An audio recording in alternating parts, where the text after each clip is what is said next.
Ang nakasulat lamang sa ASEAN is hindi siya defense treaty o military alliance. Napakaliwanag niyan sa ASEAN. Kahit nagmi-meeting, panay ang meeting ng ating mga defense minister. Alam naman natin may grupong ganon. Pero ang laging sinasabi from Article 9, 10, 11, 13, prevent disputes and foster amity, peace, harmony, stability in the region. Pero wala kailanman sinasabi tungkol sa military alliance. If I'm not mistaken, and his suggestion was parang hindi na tayo palagi nabubuli yung ating militar ng China sa West Philippine Sea, lalo na yung pagdadala ng supply sa kanilang mga tropa sa Ayungin Shoal.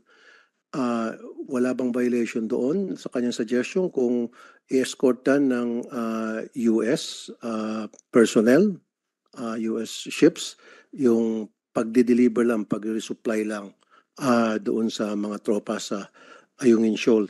Kasi ginagawa din naman yon ng bansang Indonesia and Malaysia na much bigger than our country, na mas capable of defending themselves kumpara sa atin. Is that a possibility? Na wala ba tayong ibabiolate na batas? Meron naman tayong tinatawag na Mutual Defense Treaty with the US. Ang sagot siguro doon, there's no way we can stop them. Dahil meron silang satellite na nagmumonitor sa lahat ng movement dyan sa West Philippines. Pag malaman nila na hindi kanilang barko yung pumapasok dyan, pwede naman, madali lang sila magpa-intercept, di ba? So, wala talaga, wala. There's no way na masasabi natin na ma-stop yung kanilang pangarang. Dahil malaman talaga, hating gabi tayo. Sabi nito, gabi tayo, Ranger operations. Gabi tayo papasok doon para hindi lang malaman. Monitor pa rin yan sa satellite.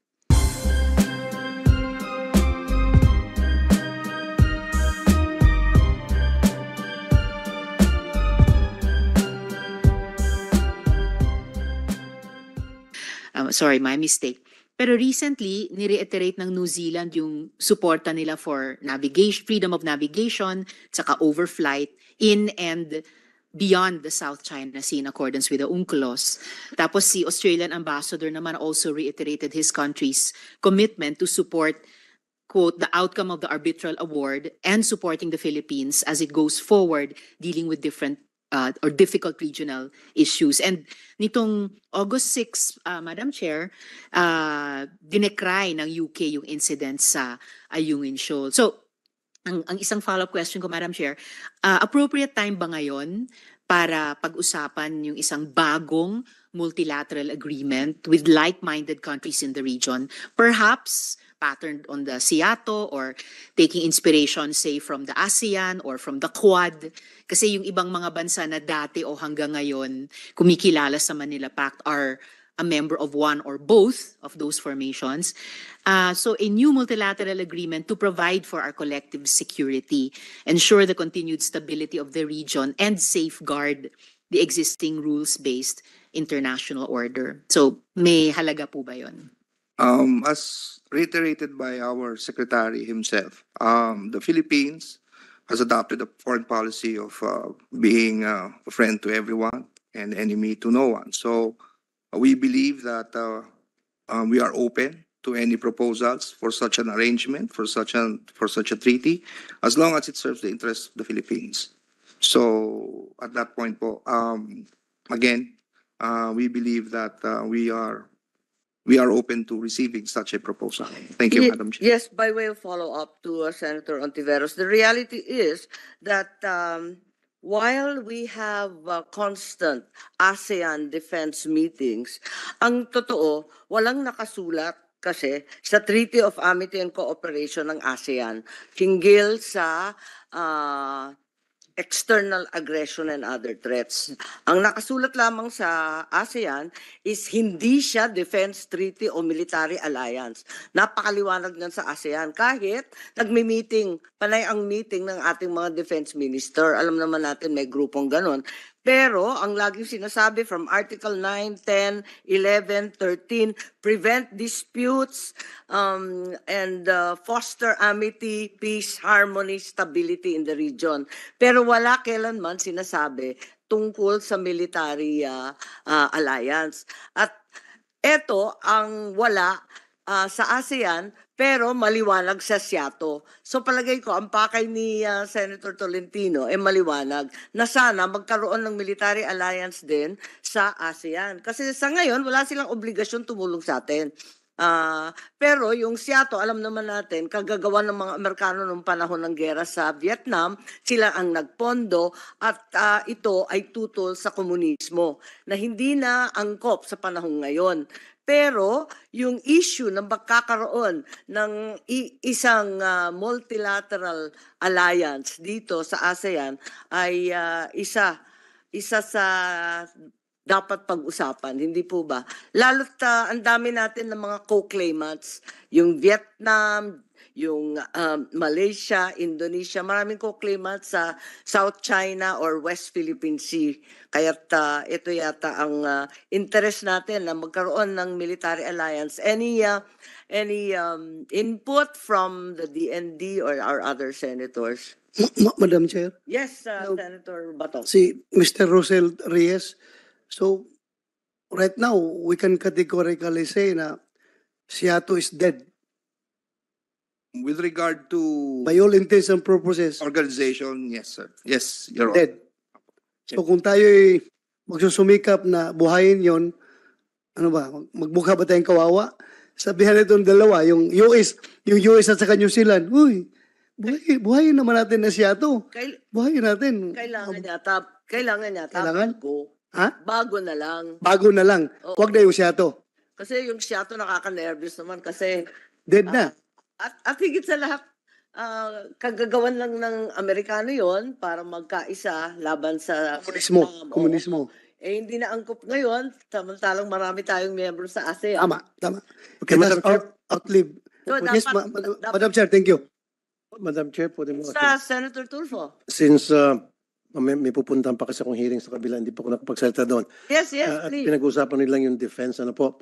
And I saw the presence of the DFA and the defense. Yesterday, doon sa privilege speech ni Senator, no, not Senator Jinggoy, but Robin Padilla, nakita ko doon na mention niya yung about sa BRP Sierra Madre, and I saw the sorry state of that ship. Now, this BRP Sierra Madre, it serves as a permanent station for Philippine military personnel to deployed to protect and secure Philippine rights and interests. Nakita ko po bulok, sobrang pagkabulok na ng barko, at siguro isang malakas lang na bagyo, baka liliparin na yon. Ang tanong ko po sa ating DFA at DND, ano ba ang balak nila doon? Hanggang gano'n lang ba? Hayaan na ba natin kakalawa ngayon hanggang sa tuluyang bumigay? O may plano tayong i-repair yun o palitan ng bago? Yun na naman ang tanging proteksyon na lang meron tayo para pagpilitan or yung ating claim doon sa Ayungin Shoal. Panindigan yung ating claim sa Ayungin Shoal. Is there anybody who would like to answer my question from the DFA and DND? Ano bang balak? Anong plano? Walang plano, walang gusto magsalita. Kaya siguro walang plano. Madam Chair, Mr. Espino, you're recognized. yeah, thank you, sir. We can give you clearer answers in an executive session. Executive session. Yes, sir. Okay. At pangalawang tanong na lang po. At pangalawang suggestion. Yes, Um, we'll schedule that ASAP Okay. in order to derive the information required by Senator. I read an article pertaining to the suggestion of dating Chief Justice Carpio, if I'm not mistaken, and his suggestion was para hindi na tayo palagi nabubuli yung ating militar ng China sa West Philippine Sea, lalo na yung pagdadala ng supply sa kanilang mga tropa sa Ayungin Shoal. Wala bang violation doon sa kanyang suggestion kung i-escortan ng US personnel, US ships, yung pagde-deliver lang, pag-resupply lang doon sa mga tropa sa Ayungin Shoal? Kasi ginagawa din naman yon ng bansang Indonesia and Malaysia na much bigger than our country and mas capable of defending themselves kumpara sa atin. Is that a possibility? Na wala ba tayong babayolate na batas? Meron naman tayong tinatawag na Mutual Defense Treaty with the US And maybe doon na sa pag-resupply, hingi tayo ng tulong sa Amerika. Ito ay ayon kay Carpio ako. And sabi ko, baka pwedeng pag-usapan yon. Is that a possibility? Is that doable?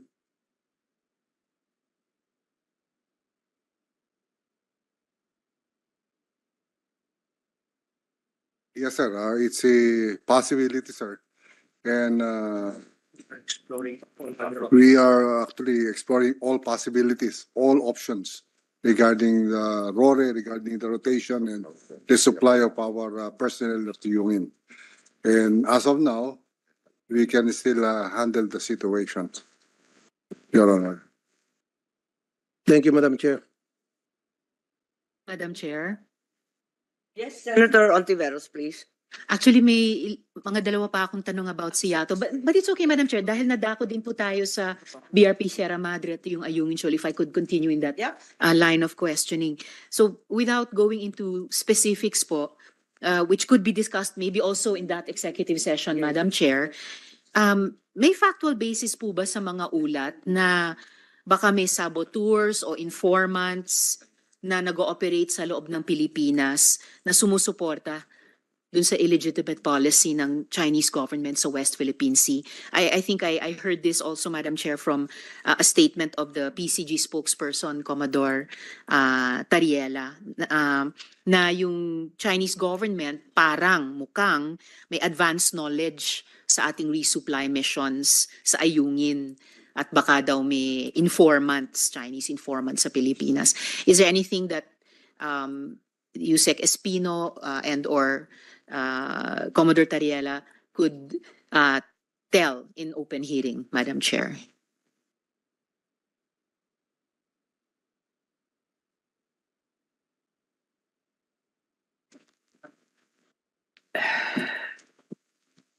Madam Chair, that is a possibility, but of course, we are always thinking that during the loading of supplies, there are already informants in the areas where we load our supplies before the RORE, before the operations is conducted. So, nakakakuha na po sila ng mga inputs doon ng information. Salamat, Yusek, Madam Chair. Related yung sagot nila dun sa follow-up question ko na paano nga ba na yung mga Chino na i-intercept yung ating mga resupply missions? Halimbawa, sa dami ng mga ships nila dun sa palibot ng Ayungin, could that situation in fact be described already as a blockade? Yes, Madam Chair. At any one time, there are a daily presence of about 80 to 200 militia ships and China Coast Guards presence in the area.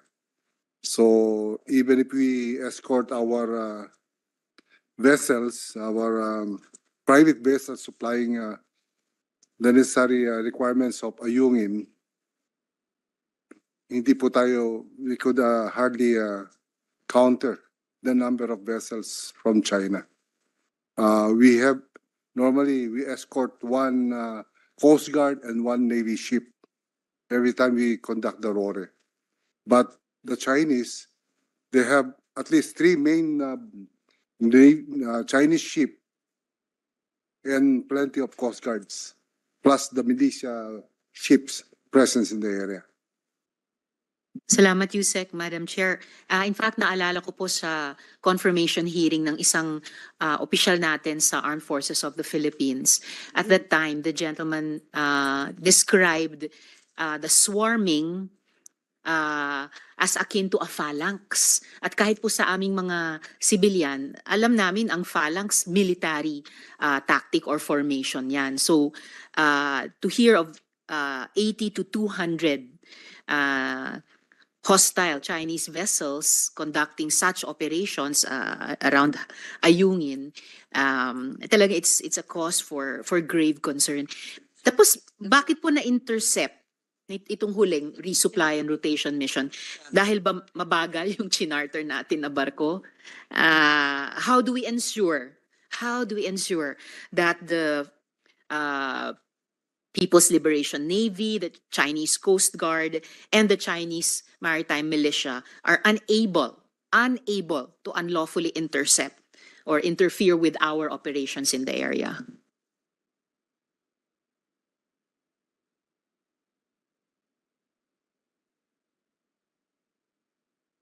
Madam Chair, if I may, Yes, in relation to Yes. the question of Senator Risa. Siguro sir, ang sagot siguro doon, there's no way we can stop them. Dahil meron silang satellite na nagmumonitor sa lahat ng movement dyan sa West Philippines eh. Pag malaman nila na hindi kanilang barko yung pumapasok dyan, pwede naman, madali lang sila magpa-intercept, di ba? So, wala talaga, wala. There's no way na masasabi natin na ma-stop yung kanilang pangaharang. Dahil malaman talaga, kahit hating gabi tayo, sabihin ito, gabi tayo, Ranger operations. Gabi tayo papasok doon para hindi nila malaman. Monitor pa rin yan sa satellite nila, yung movement natin. So, kung bubulihin tayo anytime, mabubuli talaga tayo doon. Bubuhusan tayo ng tubig doon.